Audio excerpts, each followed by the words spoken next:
Hello guys, আসসালামু আলাইকুম। আজ আমি রান্না করব পাঙ্গাস মাছের মাথা ভুনা। এইভাবে আপনারা রান্না করলে অনায়াসেই সবাই খাবে এবং সকলের কাছেই ভালো লাগবে। আপনারা সবাই অবশ্যই বাসায় রান্নাটা ট্রাই করবেন। আশা করি আপনাদের সকলের ভালো লাগবে। প্রথমে আমি পাঙ্গাস মাছের মাথা নিয়েছি, একটা মাথা। এগুলোকে ভালো দুই ভাগ করে কেটে এরপর মাছের একটা পেটি নিয়েছি, তারপর মাছ নিয়েছি। আমি যা যা নিয়েছি আপনারা সেই সব অংশ নেবেন, তৈলাক্ত অংশ নেওয়াটাই ভালো। এরপর এখানে আমি আদা বাটা, রসুন কুচি, এখানে আপনারা রসুন বাটাও ব্যবহার করতে পারেন। তারপর মরিচ এভাবে সুন্দর করে কেটে নিয়েছি, এক চির লেবু এবং পেঁয়াজ কুচি 2 কাপ নিয়েছি। এবার আমি মাছগুলোকে লেবু দিয়ে ভালো করে দিয়ে দিচ্ছি। এবার এতে আমি হালকা লবণ দিব। লবণ দেওয়া হয়ে গেলে এতে দিয়ে দিচ্ছি পেঁয়াজ কুচি।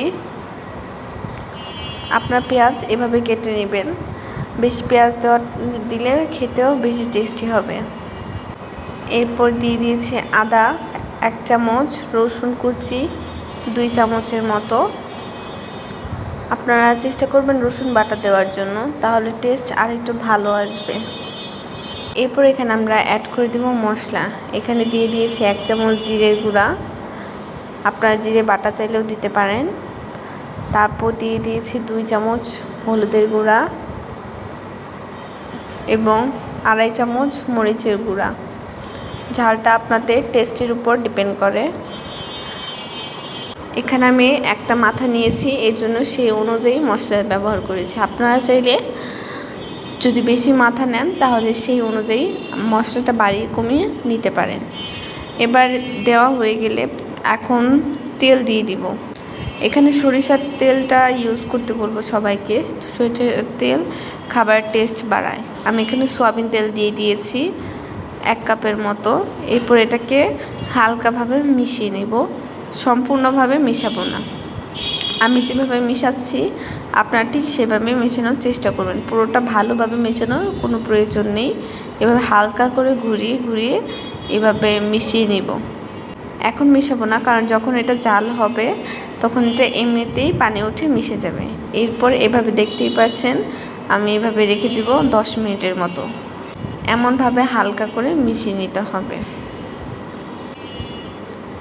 আপনারা খুব ভালো করে দেখতেই পাচ্ছেন এটাকে আমি 10 মিনিটের জন্য রেখে দিয়েছি। 10 মিনিট পর এটাকে আমি চুলায় বসিয়ে দিয়েছি। এই পর্যায়ে চুলার আঁচটা মাঝারি রেখে এটাকে ঢেকে দিতে হবে।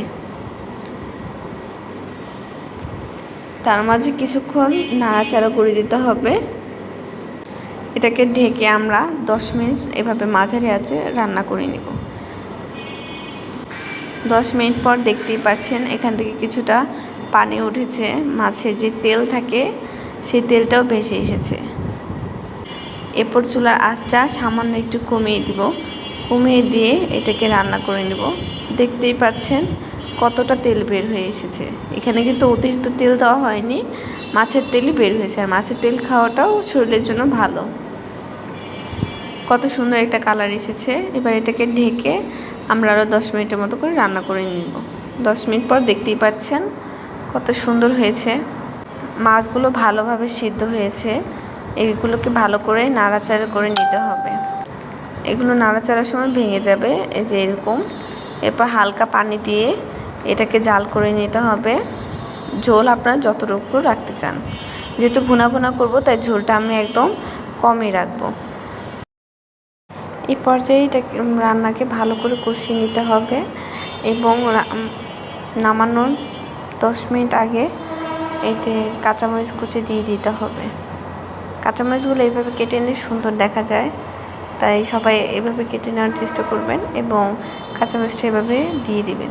দিয়ে হালকা নাড়াচাড়া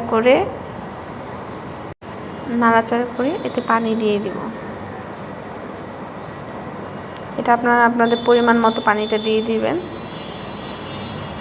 পানি দেওয়া হয়ে গেলে এটাকে ভালো করে চারদিক দিয়ে নাড়াচাড়া করে নিতে হবে এবং ঢেকে দিতে হবে।